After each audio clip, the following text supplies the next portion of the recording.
Liang अपने leader से मिल रहा था लॉन्ग के बारे में कोई खबर ढूंढने के लिए। एक दूसरे हेलगेट के लीडर ने कहा कि उसने लॉन्ग के बारे में कुछ नहीं सुना और यान को सलाह दी कि वो इस केस से दूर रहे क्योंकि ये केस घोस्ट वर्ल्ड के अंदर में आता है। यान को नियम और अथॉरिटी से कोई मतलब नहीं था, तो वो गार्डियंस और साधारण लोगों से लॉन्ग के बारे में पूछता रहा। एक गैस स्टेशन के एम्प्लॉय से बात करते वक्त दी क्राउन का एक मेंबर रोबोट के जरिए उस पर नजर रखे हुए था। उसने सोचा कि अब सिया पर हमला करने का सही वक्त है क्योंकि उसका बॉडीगार्ड पास नहीं है। पर तभी एक ट्रक रोबोट के सामने से गुजरा और उस हल्की सी देर में यान गायब हो गया। वो रोबोट के पीछे जाकर उसका सिर उखाड़ दिया क्योंकि उसने पहले ही देख लिया था कि ये उसका पीछा कर रहा था। तब उसे सैंटोंग भी वहाँ दिखाई दिया। यान ने पूछा कि वो लॉन्ग को ढूंढने के बजाय उसका पीछा क्यों कर रहा है। सैंटोंग ने कहा कि यान पहले से ही उसका काम कर रहा है। सैंटोंग ने बताया कि 10 साल से कोई लॉन्ग को ढूंढ नहीं पाया और ये भी कोई पक्का सबूत नहीं कि उसने यान के माँ बाप को मारा था। इसीलिए वो चाहता था कि यान सिया को द क्राउन से बचाने पर ध्यान दे क्योंकि वो उस तक पहुंचने के लिए काफी कोशिश कर रहे हैं। सैंटोंग को शक था कि दी क्राउन शायद हेल स्ट्रीट में बिना स्पिरिचुअल पावर्स के घुसने का तरीका ढूंढ लेगा और उस रोबोट के पीछे कौन है ये जानने के लिए उसने रोबोट के सिस्टम को हैक किया। उसने द क्राउन के एक ऑफिसर से कनेक्ट किया जो हेल स्ट्रीट के बारे में काफी कुछ जानता था। सैंटोंग ने उससे कहा कि लड़ाई में अपना नाम छुपाना मर्दानगी नहीं, पर विलन ने उसका मजाक उड़ाया और कहा कि वो पहले ही जीत चुका है। उसने यान को बताया कि सिया डिमन स्ट्रीट पर भी सुरक्षित नहीं है क्योंकि चाहे वो खुद अंदर न जा सके वो किसी और को भेज सकता है। इस दौरान सिया रात को भी ध्यान लगा रही थी। लियांग ने पूछा कि क्या वो यान की चिंता में सो नहीं पा रही, पर सिया ने इस बात को टाल दिया। असल में उसे अपनी सुरक्षा की चिंता थी। उसने सोचा कि द क्राउन को पता होगा कि वो यहाँ छुप रही है और यान के न होने पर वो उस पर हमला कर सकते हैं। लियांग ने उसे यकीन दिलाया कि ऐसा नहीं होगा, पर सिया की चिंता कम नहीं हुई। उसने सोचा कि उसके गार्डियन स्पिरिट के कनेक्शन द क्राउन और लॉन्ग से भी जुड़ा हुआ है। अचानक उसे कुछ उड़ता हुआ अपनी तरफ आता महसूस हुआ। सिया डर के जमीन पर गिर गई और लियांग उसके सामने खड़ा हो गया। एक विशाल स्पाइडर डीमन का सामना करते हुए उसने सिया को घर के अंदर भागने को कहा, कहता हुआ कि ये मर्दों का काम है उसकी हिफाजत करना। सिया फेमिनिस्ट बनने की कोशिश कर रही थी, पर स्पाइडर के एक हमले ने उसके पीछे का पत्थर ना। सिया फेमिनिस्ट बनने के उसे सीरियस चोट पहुंचाने के लिए काफी नहीं था। स्पाइडर ने लियांग पर जाल छोड़ी जो तलवार से भी ज्यादा ताकतवर था। लियांग सिया में फंस गई। द क्राउन का ऑफिसर जो ये सब देख रहा था हंसने लगा, सोचता हुआ कि उसकी जीत पक्की है। यान ने उससे कहा कि जीत का फैसला जल्दी करना ठीक नहीं क्योंकि मुश्किल हालात लोगों की असली ताकत बाहर लाती है। ऑफिसर उस पर हंसने लगा। जब स्पाइडर ने सिया को अपने जाले में लपेट लिया, ये एंश्योर करते हुए कि वो अपना गार्डियन स्पिरिट बुला भी नहीं सकती। यान ने कहा कि उसे किसी लड़की से कोई उम्मीद नहीं थी और वो अपने भाई का पोटेंशियल की बात कर रहा था। अचानक लियांग ने अपना सिग्नेचर मूव और स्पाइडर और उसके बच्चों पर बिजली के हमले बरसाए। बिजली की बारिश ने लगातार धमाके की और पूरा ग्राउंड को गड्ढों में बदल दिया। सिया ये देखकर दंग रह गई क्योंकि उसने सोचा था कि लियांग कोई स्पिरिट होस्ट नहीं है और अब अचानक उसने एक गार्डियन स्पिरिट बुला लिया।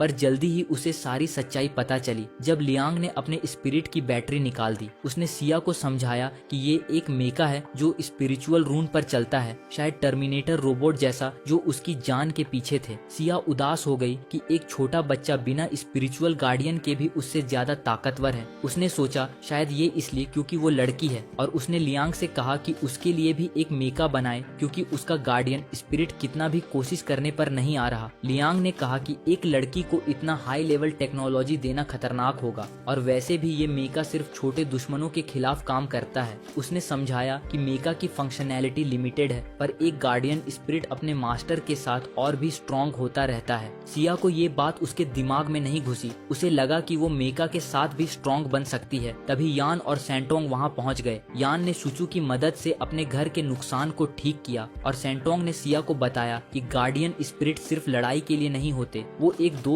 और अपने मास्टर का हमेशा साथ देने वाला होता है। वो तभी बुलाए जा सकते हैं जब मास्टर और स्पिरिट में एक हमेशा साथ देने वाला होता है। वो तभी बुलाए जा सकते हैं जब मास्टर और स्पिरिट में एक दूसरे के लिए रिस्पेक्ट हो। जब स्पिरिट बुलाया जाता है वो अपने मास्टर के और करीब आता है और दोनों एक साथ मजबूत होते हैं। सैंटोंग ने सिया को बताया कि द क्राउन उसके गार्डियन स्पिरिट के पीछे इसीलिए पड़ा है क्योंकि वो खास है। अगर सिया नहीं चाहती कि वो गलत हाथों में पड़े तो उसे जल्दी से अपना स्पिरिट बुलाना होगा। होगा। सिया ने डरते हुए कहा कि हर बार जब वो अपने गार्डियन स्पिरिट के सामने आती है उसे डर लगता है और चाहे वो कुछ भी कहे स्पिरिट उसकी बात नहीं सुनता। सैंटोंग क्यूरियस हुआ और पूछा कि क्या कुछ अजीब है। सिया बस ये बताने वाली थी कि उसका स्पिरिट जंजीरों से बंधा है, पर तभी यान ने उसकी बात काट दी। उसने कहा कि सिया स्पिरिट इसलिए नहीं बुला पा रही क्योंकि वो एक लूजर है जो मेहनत नहीं कर रही। उसने कहा कि कल से वो उसकी ट्रेनिंग 2 गुना कर देगा। सिया ने इससे मना किया, पर यान ने जवाब दिया कि उनके पास वक्त कम है क्योंकि दी क्राउन को डिमन स्ट्रीट के डिफेंस की कमजोरी का पता चल गया है। यान ने कहा कि वो हमेशा बॉर्डर की हिफाजत नहीं कर सकता और जल्दी ही दी क्राउन स्पाइडर से भी ज्यादा ताकतवर मॉन्स्टर भेजकर सिया को पकड़ने की कोशिश करेगा। कुछ वक्त बाद यान पुराने तरीके से सिया को सिखाने से थक गया और सोचा कि कुछ बोल्ड ट्राई करना चाहिए। उसने सुना था कि सिया का स्पिरिट उसे ट्रक से बचाने के लिए आया था, तो उसने इस बात का फायदा उठाने का सोचा।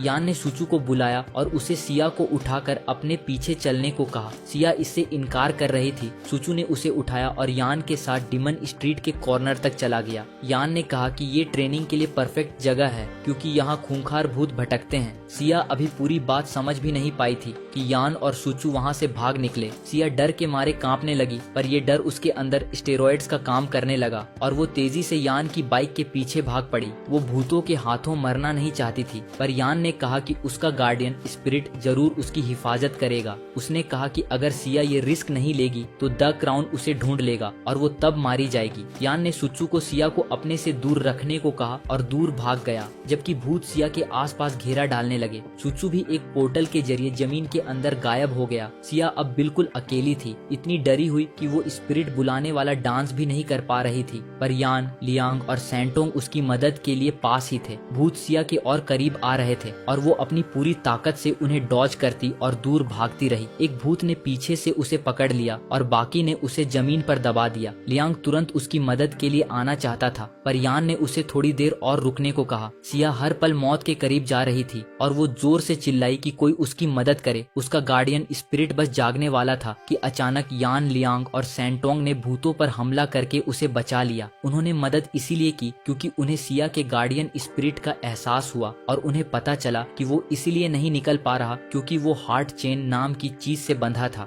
सिर्फ सिया ही अपने स्पिरिट का मास्टर बनकर उस जंजीर को तोड़ सकती थी, पर इसमें काफी वक्त लग सकता था। यान ने कहा कि उनके पास इतना वक्त नहीं है। सुबह यान और सैंटोंग चाय पीते हुए था। यान ने कहा कि उनके पास इतना वक्त नहीं है। सुबह यान और सैंटोंग चाय पीते हुए बात कर रहे थे जब सैंटोंग ने कहा कि सिया के हार्ट चेन को वक्त पर तोड़ने का एक ही तरीका है, उसे यान के घर के बाहर लगे पगोड़ा ट्री की डाली खानी होगी। यान ने इसकी इजाजत देने से साफ इनकार कर दिया, ये कहते हुए कि ये पेड़ उसके परिवार का है और वो किसी को भी अपने फायदे के लिए इसका इस्तेमाल नहीं करने देगा। तभी सिया वहाँ आई और उसने पूछा कि वो क्या बात कर रहे हैं। सैंटोंग उसे बाहर ले गया और बताया कि अगर वो पगोड़ा ट्री का कोई हिस्सा खा लेती है जो हवा से स्पिरिचुअल पावर सोख लेता है तो उसके अंदर स्पिरिचुअल पावर का एक धमाका होगा। सिया गुस्सा हो गई कि यान ने उसे ये पहले क्यों नहीं बताया, पर यान ने कहा कि इससे सिया को कोई लेना देना नहीं है। सिया ने तुरंत पेड़ की डाली खाने की बात की, पर यान ने फिर से मना कर दिया। उसने कहा कि सिया हमेशा शॉर्टकट ढूंढती है और प्रैक्टिस से भागती है और उसे मेहनत न करने का इल्जाम लगाया। सिया ये सुनकर भड़क गई और कहा कि वो सच में मेहनत कर रही है और अगर यान को ये नहीं दिखता तो वो अंधा है। यान ने उसकी बातों को बहाने बोलकर उसे चुप करा दिया। सैंटोंग ने उनकी लड़ाई रोकी और यान को कहा कि वो शांति से अपने फैसले पर सोच ले। रात को जब यान बिस्तर पर लेटा था, लियांग ने उससे पूछा कि क्या वो पास्ट को भूलकर सिया को पगोड़ा ट्री की डाली खाने दे सकता है। यान ने इनकार किया, कहा कि इस पेड़ की ताकत ही थी जिसने उनके परिवार को बर्बाद किया था, चाहे इनडायरेक्टली ही सही। लियांग उसकी बात समझ गया, पर उसे लगा कि शायद सिया इस पावर को कंट्रोल कर सकती है। वो सिया पर भरोसा करता था, पर यान नहीं। इस दौरान सिया अकेली पहाड़ी के किनारे बैठी थी जब सैंटोंग उसके पास आया। यान के बातों से सिया खुद पर डाउट करने लगी, सोचने लगी कि वो सच में डरपोक है। सैंटोंग ने उसे समझाया कि वो मेहनत कर रही है, पर पुराने तरीके से नतीजे हासिल करने का वक्त नहीं है। सिया ने पूछा कि अब वो क्या करे, पर सैंटोंग ने कहा कि ये फैसला उसे खुद करना होगा क्योंकि ये उसकी जिंदगी है। इस जवाब से सिया और उदास हो गई। सैंटोंग वहाँ से चला गया और कुछ देर बाद सिया ने पगोड़ा ट्री को करीब से देखने का फैसला किया। वो पेड़ के चारों तरफ घूमने लगी। उसने यान और उसके भाई का नाम देखा, जिससे उसे यान के कठोर शब्द याद आ गए। फिर उसने पेड़ की एक डाली तोड़ने का फैसला किया। वो पेड़ पर चढ़ी अपनी जिंदगी की सारी नाकामियां याद करते हुए, पर जब वो डाली तक पहुंची उसे सच में लगा कि उसने काफी मेहनत नहीं की और हमेशा दूसरों पर निर्भर रही। उसने बिना कुछ लिए पेड़ से नीचे उतरने का फैसला किया और अपने गार्डियन स्पिरिट को खुद की मेहनत से आजाद करने का सोचा। यान जो खिड़की से ये सब देख रहा था, सिया के सही फैसले से खुश हुआ। वो अपने कमरे में वापस गया, पर अचानक उसे डिमन स्ट्रीट के चारों तरफ अजीब सी हरकत महसूस हुई। वो बाहर भागा। लियांग उसके पीछे था और सैंटोंग भी वहाँ पहुँच गया। उन्होंने आसमान में एक पोर्टल खुलता देखा और द क्राउन का वो आदमी जो सिया को किडनैप करना चाहता था, अपने सारे रोबोट के साथ वहाँ था। उसने रोबोट्स को ऑर्डर दिया कि वो डिमन स्ट्रीट में घुस जाए और हर कीमत पर लड़की को उसके पास ले आए। रोबोट सड़कों पर हर तरफ तबाही मचा रहे थे, हर आम स्पिरिट्स को परेशान करते हुए। स्पिरिट अपनी जान बचाने के लिए भाग रहे थे और रोबोट उनकी खूब पिटाई स्पिरिट्स को परेशान करते हुए। स्पिरिट अपनी जान बचाने के लिए भाग रहे थे और रोबोट उनकी खूब पिटाई कर रहे थे। सिया और लियांग हैरान थे कि द क्राउन आसमान में पोर्टल कैसे खोल सकता है। यान ने कहा कि इससे कोई फर्क नहीं पड़ता और सूचू को बुलाकर उसे पोर्टल बंद करने का ऑर्डर दिया। लियांग भी एक्शन में शामिल होना चाहता था, पर यान ने उसे सिया की हिफाजत के लिए पीछे रहने को कहा। यान और सूचू उस जगह पहुंचे जहां रोबोट लोगों पर हमला कर रहे थे और उन्हें जल्दी से धूल चटा दी। रोबोट यान के सामने टिक नहीं पाए। वो आसमान में पोर्टल के करीब पहुंचा और जब अंदर देखा तो पता चला कि द क्राउन एक दूसरे हेल स्ट्रीट के जरिए डिमन स्ट्रीट में घुसपैठ किया है। जब वो पोर्टल के और करीब जाकर उसे तबाह करने वाला था, उसने दूर एक और पोर्टल खुलता देखा। रोबोट उसे घेर रहे थे तो यान ने सूचू को दूसरा पोर्टल ठीक करने भेजा और खुद पहले वाले से निपटने लगा। पहाड़ पर सिया को यान की चिंता हो रही थी और उसने सैंटोंग से उसकी मदद करने को कहा। लियांग ने उसे तसल्ली दी कि उसका भाई काफी ताकतवर है और 2 पोर्टल होने के बावजूद उसे इंट्रूडर से निपटने में कोई दिक्कत नहीं होगी। पर जैसे ही उसने ये बोला और एक तीसरा पोर्टल उनके करीब खुल गया। सिया अब यान पर भरोसा नहीं रख सकती थी। उसने सैंटोंग को कुछ करने को कहा और उसे तीसरे पोर्टल की तरफ धकेल दिया। यान ने नया पोर्टल देखा और फैसला किया कि अब पूरी ताकत से जल्दी काम खत्म करना होगा।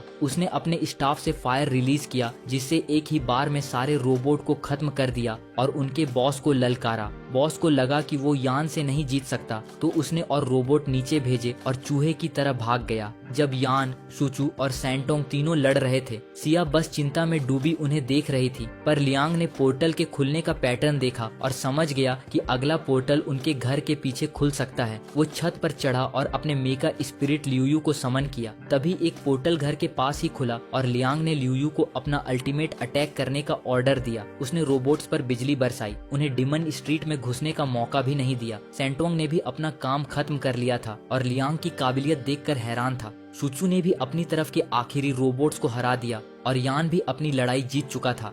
सिया, जो ये सब बिना कुछ किए बस देखती रही, उसे मदद न कर पाने का गिल्ट महसूस हो रहा था। लियांग ने उसे दिलासा दिया कि वो और यान आगे भी उसकी हिफाजत करेंगे, पर इससे सिया और उदास हो गई। वो कमजोर नहीं बनना चाहती थी जिसको हमेशा बचाया जाए। उसने कहा कि वो बिल्कुल बेकार है और तभी यान वहाँ आया और उसकी बात से सहमत हुआ। उसने कहा कि सिया इंसानी दुनिया में इतनी कमजोर थी कि डिमन स्ट्रीट आई और इतनी उम्र होने के बावजूद वो अपने स्पिरिट को कंट्रोल करना सीख रही है। फिर उसने सिया की तारीफ की कि चाहे वो कमजोर और बेकार है, उसने हार नहीं मानी। पर सिया एक लड़की होने के नाते यान के बूढ़ी बोलने के बाद कुछ और सुन ही नहीं पाई। तभी सैंटोंग वहाँ आया और दोनों के झगड़े पर ताना मारा, कहता हुआ कि ये कपल फिर लड़ रहे हैं। दोनों को ये पसंद नहीं कि वो उन्हें एक साथ कपल बोल रहा था। सैंटोंग ने बताया कि चाहे उन्होंने इस बार इंट्रूडर्स को हरा दिया, पर यह साफ है कि द क्राउन जब चाहे डिमन स्ट्रीट में घुस सकता है। यान सोचने लगा कि वो दूसरे हेल स्ट्रीट